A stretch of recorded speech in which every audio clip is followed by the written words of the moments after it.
language dictates your reality.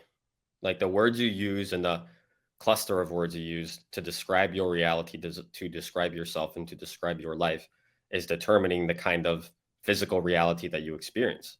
And even if you think about this, right? Like I often say this, how do you create words? How do you put words together? You spell them. And what is a spell? It's magic.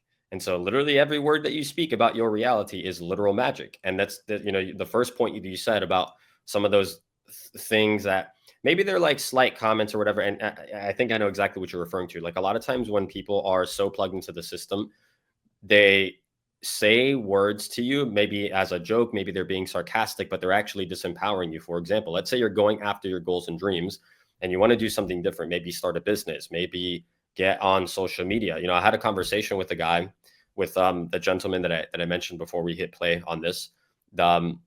That guy, I spoke at his seminar a few months ago, and there was a guy in the audience who was like, man, like I know exactly what you're talking about, man, and I'm going after it. Like I really want to, embody this confidence that you're talking about. But I'm posting on Instagram and I'm starting to get some traction or whatever. But then I hang out with my close friends, and they're all telling me like, yeah, your content's getting annoying, and they're kind of joking, but it still hurts, like.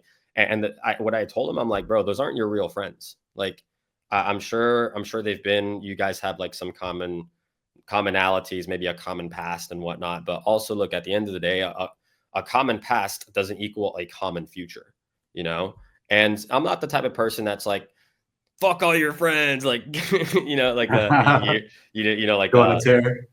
Yeah, right. It's like some of these entrepreneur bros that are just like, if they're not with you, they're against you, like that type of shit, But also too, it's like you got to be mindful, like spend less time with those types of people. The worst type of people to be around if you actually want to embody freedom from the spiritual and even the physical perspectives of reality. It's like realistic people are the worst types of people to be around, because they're the type of people that, remember what I said earlier, that as a child is when you have to instill creative imaginativeness and authenticity as a child. Those people were robbed of that. And you trying to return to that, being around people that don't embody that, well, guess what? You're going to be like the average of the 5 people that you spend time with most. You will literally adopt through osmosis, without even trying, subconsciously, you'll adopt the same patterns of the people around you.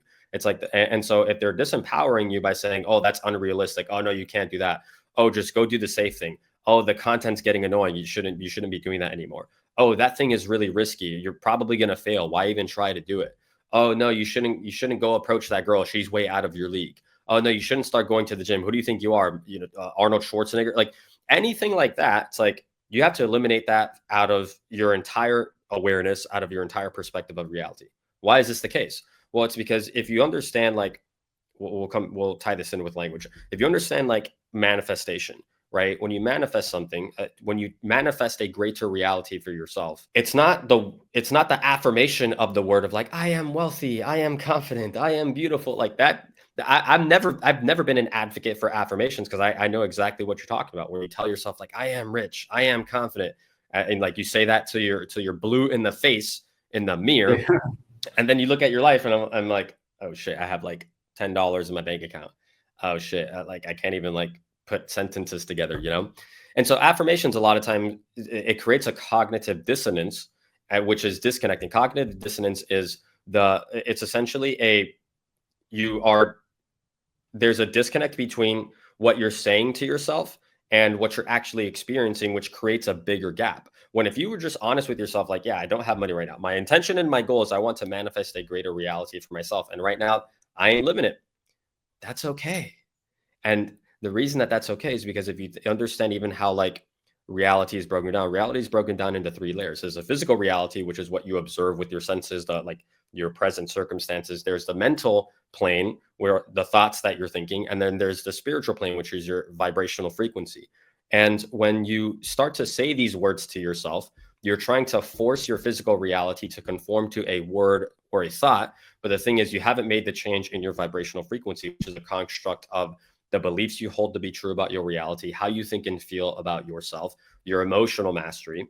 And so saying these words is like, think about it like this. It's like a baby trying to fit a square peg into a round hole. There's a common example that I use. I think I even used it in that video, the that 60-minute video about confidence, right?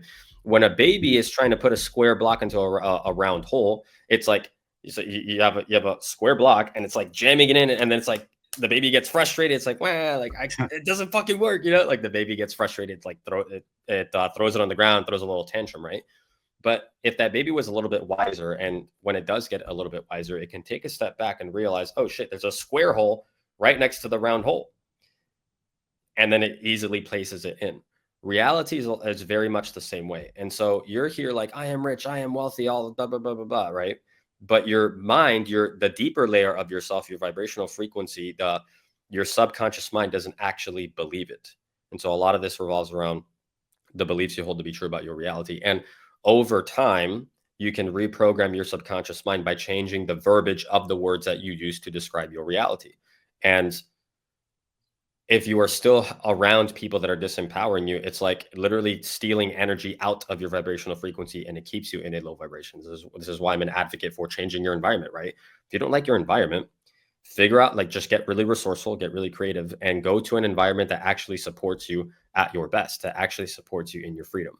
And so, and language is literally dictating your reality as well, right? It's like, you know this very well, Ezekiel, right? It's like your entire reality that you experience is built on relationships and associations.